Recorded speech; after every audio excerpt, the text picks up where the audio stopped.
Welcome to the Magnetic Leadership Podcast by educator Dave Johnson. Good morning, everyone. And my new friend, and yet somebody who's had a big influence on me, Robert White. Maybe to introduce him a little bit, Robert White is one of these amazing men who, let's see, I know you've helped a whole lot more people, but fairly directly, you've helped about 500,000 people. And you've been doing this stuff for about half a century. So I would say you've had an extraordinary life. This is a great book by Robert, but I'm just so thrilled. A lot of my life, 30 years plus of it, was with one company, recently discovering that you had a lot to do with the whole foundation of that. And I love this idea that network marketing in general has been said that it's the most fantastic personal development program. And I certainly believe that. And it's a personal development company primarily, but funded by amazing products. And that's where we are. And for you to get better, you got to get better. And no matter where we are in our walk of life, we can always be a little better. And so any of us listening, wherever we are in this walk of life, I know we're going to get some golden nuggets from a guy that really is into peak performance. So Robert, tell us a little bit about yourself, and we want to hear all the very best stuff. Well, I'm old enough to have too long of a story, but maybe the part that has some application with this audience and people that are running their own business is that I've been an entrepreneur most of my life. I did spend 4 years running somebody else's training company. When I was 27 years old, my life was a mess. My business was a mess. And I went through one of the early human potential movement trainings called Mind Dynamics, MDI.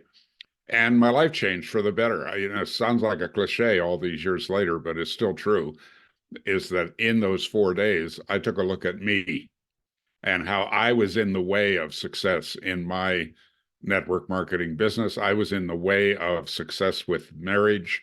I was in the way of success with relationships in general. And that training helped me get out of the way. It was not instant. But over that next year, my income tripled, and then the next year it went up 10 times. And yet that training didn't say a word about money. So anyway, that was a turning point in my life that led to a career in that industry. I eventually became president of Mind Dynamics. I ran the business side of the business while Alexander Everett, the founder, ran the training side and certification of trainers and things like that. But I did go through the trainer training after 3 years. I was there a total of 4 years and fell in love with the work and with what gets in the way of people being successful and how to move past that. So that's been a large part of my life. I ended up in Japan and started a company there that became the largest training company in Asia, second largest in the world. We had 240 full-time people, another 50 contract trainers. We were in 7 countries with 15 training centers, a big game. And then when I was doing that, I spent a lot of time in the back of training rooms, training trainers. And one day I was doing that in Tokyo, and there was a guy in the training, a student named Isamu Masuda. And my rookie trainer that I was supervising was not making any progress with Mr. Masuda. So I stepped in and actually did some work with him. And that led to him offering me a director's role in Ken, which I wisely said no to, and then a Kumon role, an advisor role, and I said no to that. But in the meantime, he's sending 5, 10 people a month up to Tokyo from Kyushu to go to our training. And I'm thinking, if I keep saying no to a good customer, that's probably not a good thing. So I came up with this idea that I would do some work with him and with Niken based on a percentage of the increase. That if I couldn't add anything, I wouldn't get paid. If I added something, well, that turned out really well for Niken and for me. They went from 2,800,000 in sales that year to 400 million the year the contract ended. And as people know, it went on from that to close to $1 billion. And so I have that And my interpreter, Tom Watanabe, ended up as CEO of Nikken. So a lot of connections in that regard. And over the years, I've worked a lot with people in the network marketing business because the pattern is the same. And I guess this is the part that Dave, you and I have talked about a bit, which is that people come into the business and no matter what we say to them, there's an underlying tone of, I can get rich quick without changing me. And that almost never happens. The number of times it happens, it's an anomaly. It's so rare, you should not even pay attention to it. We are all wounded ducks. We all come to whatever's next in our lives with stuff from the past that holds us back. Beliefs about ourselves, beliefs about other people, beliefs about money, beliefs about what is possible in life. So a lot of the work I do is around three things. I work on helping people complete their past, to deal with, take the negative energy off of blame, shame, regret, guilt, and even past success. What worked for you in the past is probably not going to work for you today. Things are changing too fast. So we work a lot on helping people complete their past. The second thing is to learn to better tell the truth about current reality. We all live in a story. I do. You do. We all have a story. And sometimes that story really empowers us, provides a platform to leap forward, to really go someplace in life. And sometimes our own story that we believe so strongly and tell to many people or secretly hold within us gets in the way of our being the success that I think God intended for us. And so learning to better tell the truth about your current reality is a very powerful thing. The Buddhists call it developing a selfless regard for reality. It doesn't run you, but you better have an accurate picture of what's true for you. And then finally, if you've done those two things, done some work on completing your past, and you've gotten better at telling the truth about your story, then you have created a space for a chosen future, a future vision that is not dependent on your past and not dependent on your story, but rather that you can really live into and develop yourself and the people around you in a way that is productive and positive and life affirming and has the kind of quality to it that I believe you were born to live, living the life you were born to live, and celebrating the gift that you are in the world. So that's what I've been up to. So I work with teams, primarily with leaders and their teams around those three aspects of handling your past so it's not a burden to you, getting better at telling the truth, and then really coming from a compelling vision of what's possible in life.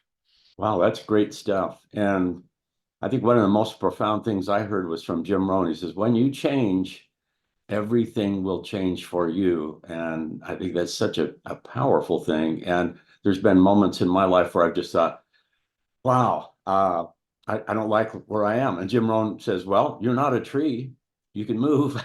Yes. I love these thoughts. And then being empowered and just learning what to do and recognizing. And I just think, wow, at this moment right now, all of us and Avini, I just think, wow, I've done this for not as long as you, but a long time. And I just think it's really fun to be thinking my best days are not, say, 20 years ago or 25 years ago. It's right now. This is the time to be in my A game. And so I'm excited to be talking about with you and just thinking, okay, wherever we are, we can be better. And no matter what opportunity we've been given, well, we want to take the full advantage of it and live an extraordinary life, whatever that might mean. And so tell us some more.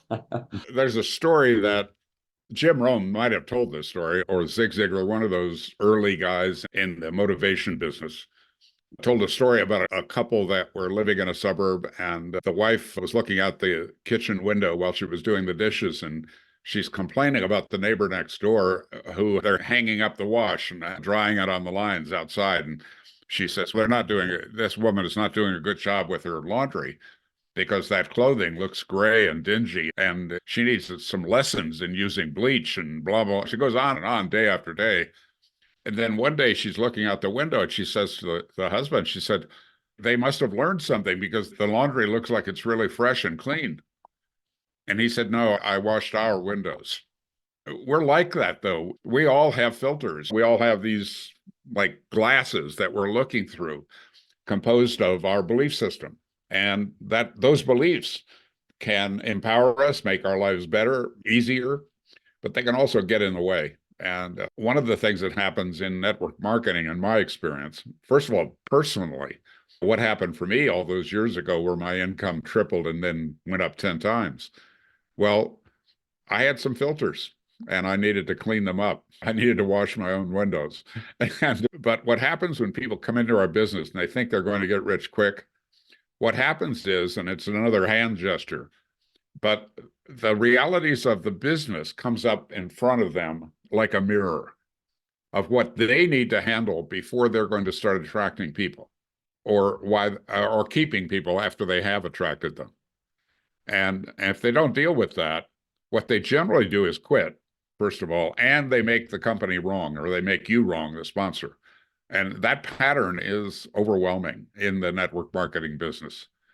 So if I've seen a lot of numbers that people last, that maybe 10% of the people that come in last beyond 6 months. I've heard that number, and a lot of numbers like that.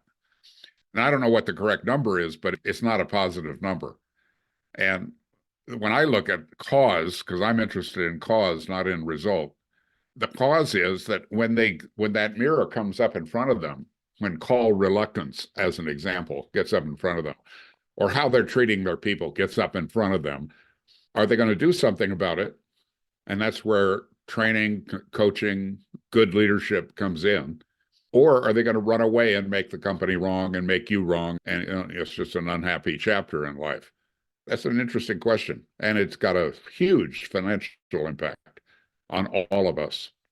Well, I love this thought. And I think probably everyone was asked this when they first look at it is what's typical. And I think it's best said when someone says, how long does it take the average person to go diamond?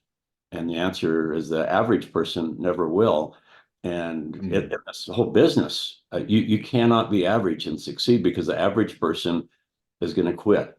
In fact, accurately, the average person is never even going to get started because you got to get started in order to quit. And to do this business, it's talking to people consistently over time. Most people never do that. And so they never give themselves a chance. And I think that's one of the breakthroughs that you have is this idea of aware. Wake up. Don't be sleepwalking, as you say, through your life. Be aware, and then responsibility, and then communicate. Those are really powerful things right there. Yeah, keep it going. You were kind to hold up my book, and it took me 20 years of saying no to people saying you should write a book about your work. And I finally did. It's become a bestseller, and I'm very proud of it. I was really reluctant. Speaking of filters, I had one that prevented me from getting out front. I built my businesses quietly from behind. I did not put my name on the business, but not like Tony Robbins or Dale Carnegie or Jim Rohn. I always had a generic name for my companies. And also I wasn't the guy out front on stage. I put my trainers and my consultants on stage, and they loved it. They loved that stuff. That wasn't for me. I trained trainers and I worked on the company, not on the delivery of our product and service, right? And I hired people that were better than me at doing that. But when I did the book, some people that I really respect in our industry, people like Ken Blanchard, the 1 Minute Manager guy, and and situational leadership and all that stuff that he's done, or Jimmy Colano, the founder of Career Track, the biggest one-day seminar provider in the world at one point. So they buy the book and they call me and they're raving about it, and they order 20 for their friends and 100 for their organization. A really wonderful experience. And of course, I'm very nervous and afraid that they won't like it. And so that felt really good. And then I started noticing the number of people that said, well, I was disappointed about one thing. I, of course, would say, well, what's the problem? And they'd say, living an extraordinary life is not about you, Robert White. And of course, it's not. It's about our graduates and their interaction with that awareness, responsibility, and communication piece. How their lives and what they were up against in their lives intersected with our approach to becoming more aware, becoming more personally responsible, being a better communicator. And I'd tell him, this book's not about me on purpose. If it was about me, maybe my family would buy it, people like that. And that wasn't the purpose of doing the work of writing the book. But in recent years, Dave, yeah, again, I'm working on me. I still am. And one of the things that it's become clear to me is and this came from my friend, the late John Denver, is he took an exercise from our training and turned it into a song called The Gift You Are. Well, and I'm proud of that. It's great to have a song written for you by John Denver, and it became quite popular in the human potential movement overall, not just our company used it. But the thing about that song is that what's happened for me is realizing the gift I am. Not all of my doubts and fears and programming from my very negative and violent mother, that to get past those filters that I have. And so I've been telling the story recently that one chapter of that book is about me. Now, it doesn't say that in the book, and I know you're into the book, so I'm tipping you off here. The chapter is when we're talking about beliefs, and it's called You Are Not Enough, which is the single most disempowering belief that I know of. That chapter is about me. Doesn't say it in the book, but it is. Because somehow in my life experiences, that's the conclusion I made about me, was that I'm not enough. I have one semester of college. On my last day of finals, after my first semester, I had a heart attack, and I had two more in the following 2 years. So I'm out of school. And I've held that as I'm guilty of not having a college degree. The reality, Dave, is I'm better read than most college graduates. I've had a better life experience. I've been to all kinds of alternative learnings. I've been to over 50 different seminars outside our work, from Peter Drucker to some far out Indian guru. I've been to all of them, right? I go to everything. And some of them are not very useful. Some of them have been life-changing and valuable. And I look at that for not just for me, but for other people. It seems to me a lot of us have that belief that we're not enough. We don't have enough money for capital. We don't have the right family. We didn't get the right education. All these bad things happen to us. As long as you hold on to, even secretly, like in my case, I am not enough, nothing's going to happen for you. Forget about diamonds. You're lucky to just survive in the business as a retailer. So doing that work pays huge dividends, first of all, financially, but also with your family and in your community and in your own peace of mind. One of the great lines from, I'm trying to think of this guy who was a newspaper columnist back in the 40s and 50s. But he said that never ask a barber if you need a haircut. Never ask me if some deep personal development work is going to be valuable to you. I'm going to say yes. I'm the barber when you need a haircut. So that's why I'm here today. I love what you're doing. I'm now a user of your product. I think there's a huge opportunity in front of you and your team. And if I can contribute to, that's a great pleasure for me. Well, let's use that as a kickoff. So let's say I love this product, and naturally, inside all of us, if we believe in something, we share it with the people that we love. And so I think network marketing just harnesses that natural part of us.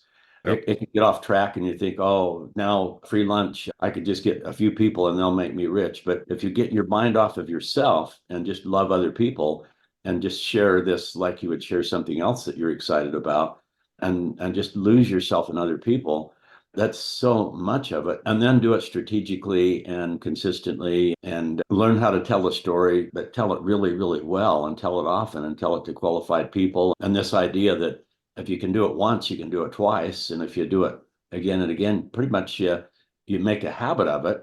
And if it's a habit, and this is a good habit, by the way, and the magic of numbers go into town, and then also what we persist in doing, we become better at it, then all of a sudden it just becomes inevitable. Success becomes a certainty if you keep doing it. And then you're not wondering, gee, can I do this? Am I average? Well, you're no longer average because you're doing this, and you can become extraordinary. So tell us, if you're new in this, what are the fundamentals and maybe in 20 minutes or so, just go through step by step what it takes to have an extraordinary business and hence an extraordinary life. What would you say? Look, one of the things that happened for me this morning, I shared it with you in our brief call before this meeting, is that my friend Tom Chenault called me. And by coincidence, I am wearing this shirt today, Love Like Crazy, then Love Some More, which is one of Tom Chenault's projects around these three basics of network marketing, which is great product, great compensation plan, and personal development. So his emphasis with his organization is on the personal development side. And he started this company called Contact Mapping, and so I want to share this story from 1,000 years ago that made a real difference in my life.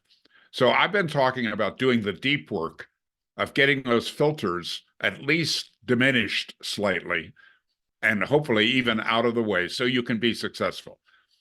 Now, we can't do that in 20 minutes, but I can tell you one thing that made a big difference in my life, which is using behaviors to change your inner being.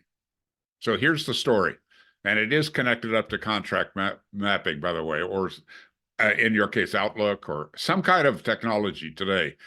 So this is the old guy telling a story from 1,000 years ago, but it applies today strongly. So one of the ways that our stuff, that's a very technical term about our psychological state, right? Our stuff. One of the ways the stuff shows up in your world is called reluctance. We don't stay in touch with people the way we should, with prospects or with people that are in our organizations. And what we do is we come up with excuses on why we don't stay in touch with them. And by the way, by staying in touch, Zoom is great, texting is great, email is great. It's no substitute for the phone call, in my opinion, to really get deep down and dirty and personal with people. So when I was starting in network marketing, I came out of working in a finance company and not making any money, but not going anywhere and pretty frustrated. And my life's a mess. And then I go to this training and now it wakes me up. That was my first awareness experience, right? And so now I really want to do better. In the meantime, in the finance company, we operated our business on 4x6 cards. This was a multi-million-dollar business, but it operated on paper cards like this. And they were pre-printed with fields that you fill in, just like with Outlook, you have fields that you fill in, or contact mapping, same thing. So on one side was all the information about a loan, and on the other side was your follow-up notes, right? And then you had a 1 through 31, in effect, like a Rolodex, but a date thing, 31 days in a month, for your follow-up. And if it's the 15th, it's time to pull out all those cards that are filed under the 15th and do something with them, right? So imagine this. I'm 27, 28 years old. I'm starting to do better. I'm starting to have a little traction in my network marketing business. And what I discovered is that I would pull out those cards because I set up the same follow-up system for my business that I was used to in the finance business. So now I've got my cards. They've got all the information about people, and they've got the follow-up on the back. So I pull them out for today's date, and here's the routine I go through. So this is a little embarrassing, but true. I know I should call Jerry, but he usually doesn't get up that early, and he's not that good in the morning. So maybe what I'll do is I'll call him later. Now, that little move right there is you are perpetuating call reluctance if you analyze it and look at it. So if you want to get, and then you've got to get the next one. Oh, Susie Smith. My last call with her did not go that well, and she's a bit of a grouch, and I just don't feel up to talking to her to the back of the line again. And what you find yourself doing is that routine of coming up with reasons you shouldn't call that next person. Is this making sense, Dave? I think all of us have that problem, and you just got to think, excuse me, you just got to say, do it right now. Action conquers. Well, the behavior that I learned, and I learned it from Zigler. Zig Zigler came and did a sales training class that I was doing, and he came as a student. That's a long story and great fun. But he asked me, because I was talking to him about that habit that I had. And and he said, where's the phone number on your card? I said, it's on the upper right. The phone number field was up here on the right. He said, when you're picking up your cards, and he said, where's the name? I said, upper left. He said, put your thumb over the name and just call the number. And only when they answer do you look at the name.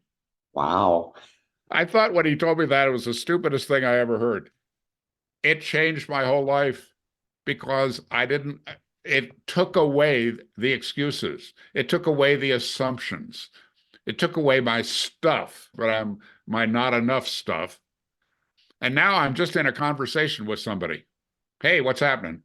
I started listening more and preparing less. So I think anything you can do to trick yourself into just getting in front of people and sharing your story and listening to theirs, even more importantly, something that's free. I mean, you can get it online, or you can even buy a little handbook for $10 or something like that from Tom Chenault called The Coffee Shop Interview. And it's all about them. It's not about you and your product, where they are in life and what's stopping them, what's motivating them, what's all of those things. So I think that one of the things we can do in a very practical sense is to trick ourselves into getting in front of people and more often. And a pretty high percentage of us are introverts. That gives us all kinds of excuses. I spent 6 years in China recently, from 2015 to 2020. And I went back to do our original work. So I was in front of groups of 250 to 300 people for 4 days. And so I do the training. And on the last day, we talk about personality types. And certainly one way to look at personalities and types is introvert versus extrovert. And the higher percentage of people are introverts, by the way, in the world. And I'm one, by the way. I'm extreme introvert. That's why I don't put my name on my company, by the way. We'd need a therapist here on a couch, Dave, to examine all of that about me. But I've taken the tests, and I also observed myself over the years. I'm the person who goes and gives a speech to 3,000 people and goes back to my hotel room and watches Romanian soccer on ESPN2 and orders room service alone. I'm the classic introvert, even though I was just in front of 3,000 people. So in our trainings, right, 250 to 300 people, we've been together for 4 days. We start talking about this introvert, extrovert, and I ask the group, am I an introvert or an extrovert? And 100% of the people say you're an extrovert. Why? Because that's the act I needed to put out there so that they wouldn't go to sleep during my training. And a good friend of mine refers to it as Robert's dancing monkey show. But if I go up there and I'm my introvert self and I'm going to put people to sleep, I'm not going to get them engaged, and I'm not going to accomplish what I want to accomplish with them and make the contribution that I am to them because my style wasn't right. And I'm not talking about being a phony or it's just that we need to push ourselves beyond these limitations of I am not enough, beyond the limitations of whatever my style is or what's easy for me. Larry Prophet, of course, is my longtime friend and former partner in Japan. And he's just so good with people. He is that introvert. He just connects with everyone. And he's been like that for the over 50 years that I've known him. So I could do my retreat into the background act, which is authentic, or I can put on the dancing monkey show and get done what I really want to get done in the world. I'll still go back to my room and read a book or listen to music or watch Romanian soccer on ESPN2. But when I need to be out there, I'm out there. And today, being with you, if I wasn't with you, I'd be probably writing something. I'm working on another book. And that's the rest of my day today, by the way, is working on that book. But that's not going to serve my bigger purpose in life, which is to be with you and be with your people in a way where I can contribute something. And I'm talking about me, but I'm actually talking about you, whoever's listening to this thing.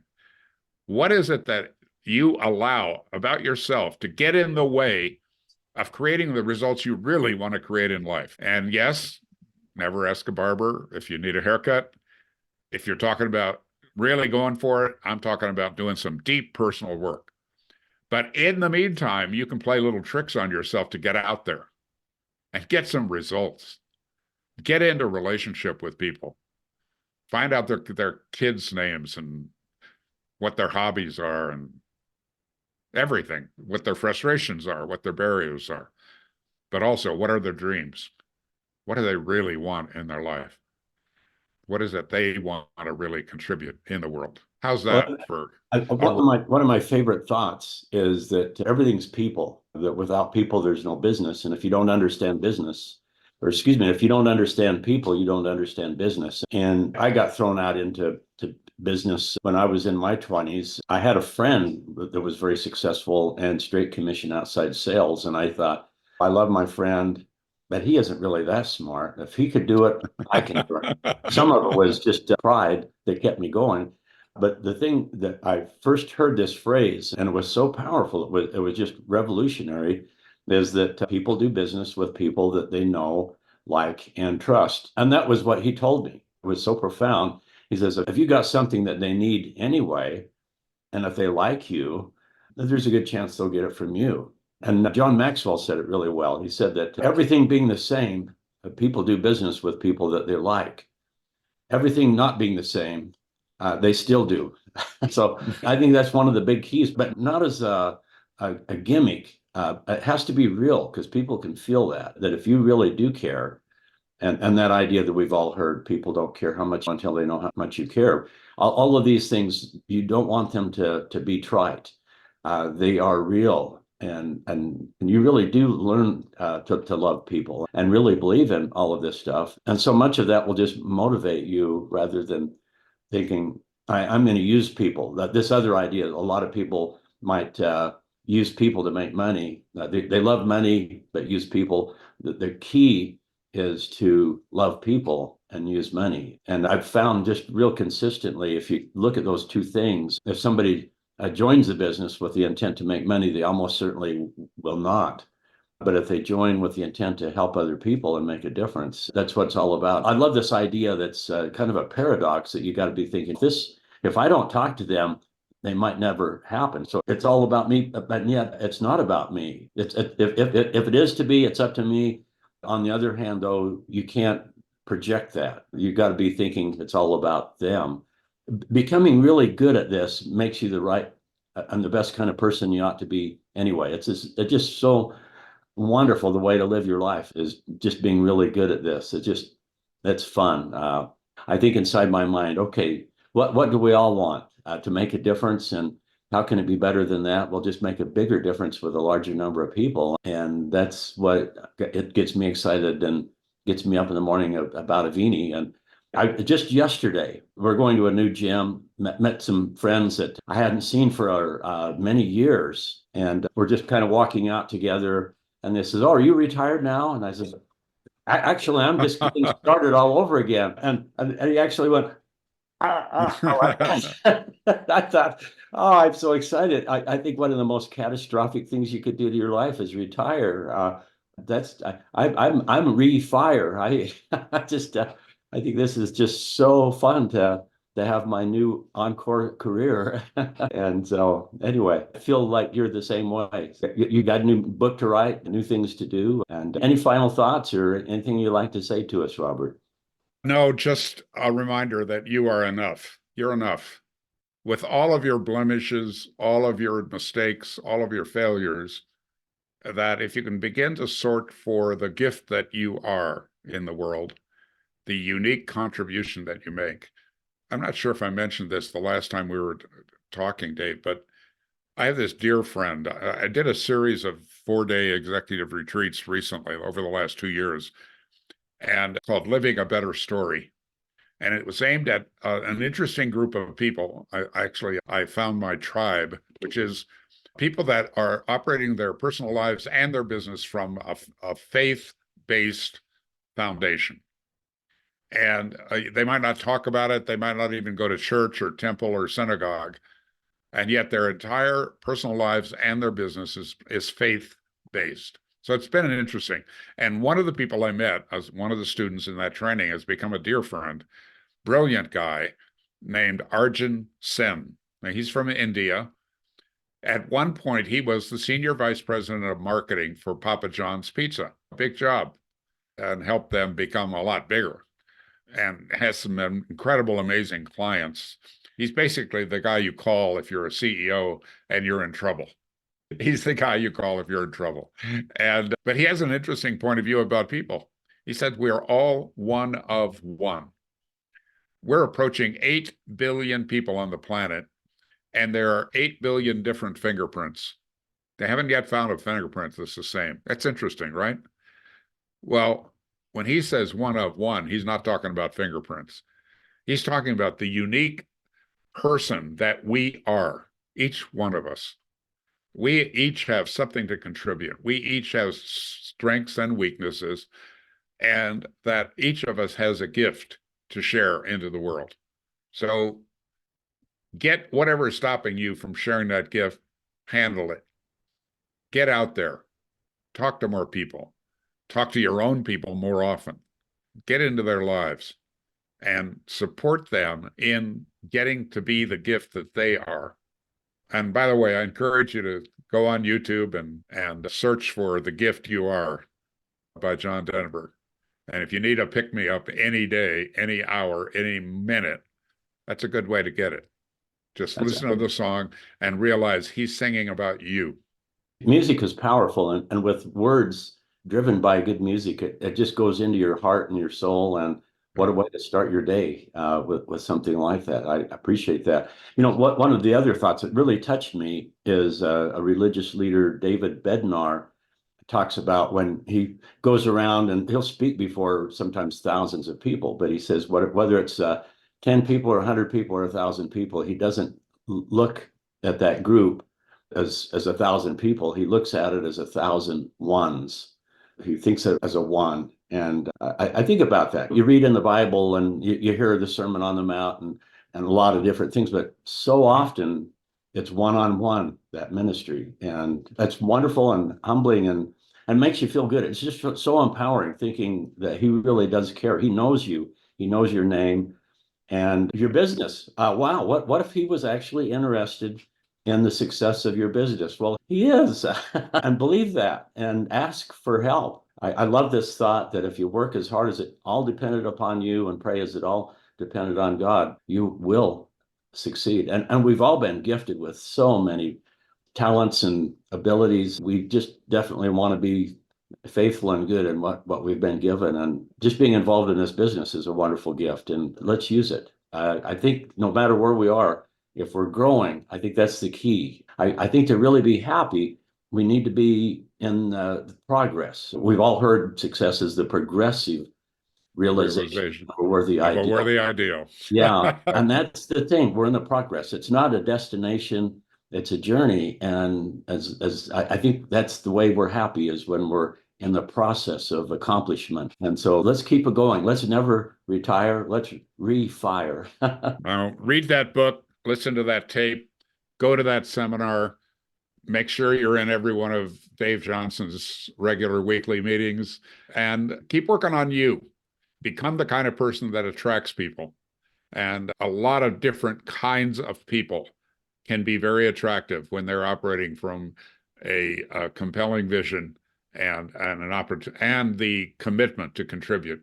It's easy. Love like crazy, then love some more. Absolutely. Yeah. So, hey, it's been great being with you and with your folks. Dave, I have this weekly email that I do that it's free, called An Extraordinary Minute, good little motivational piece that can be read in 1 minute or less. Included, if you register for that, is a 28-page summary of what I've learned about personal growth. It's not the same as doing a 4-day seminar, but it's pretty good, quite frankly. The price is right, too. And the price is right. It's free. The book is $20 or so, and a lot of people have found great value from that. So go on therobertwhite.com. And did you notice I put my name on something for the first time? Wow. It's therobertwhite.com. Under resources, you'll find different ways to be in touch with me and different ways I can contribute to your life. And it would be my pleasure to do so. I'm grateful to be a friend of the Robert White. And so, yeah, get plugged in. So much of where we're going to be is what we read, who we associate with, the things we listen to. And so let's have a good filter out the bad, but let all the good in, and let's all get better every day. Thanks so much. My great pleasure. Much love to all of you. Take care. Love you all. Thank you for joining the Magnetic Leadership Podcast with Dave Johnson. Take charge of your health and detoxify today with Avini Premium Products.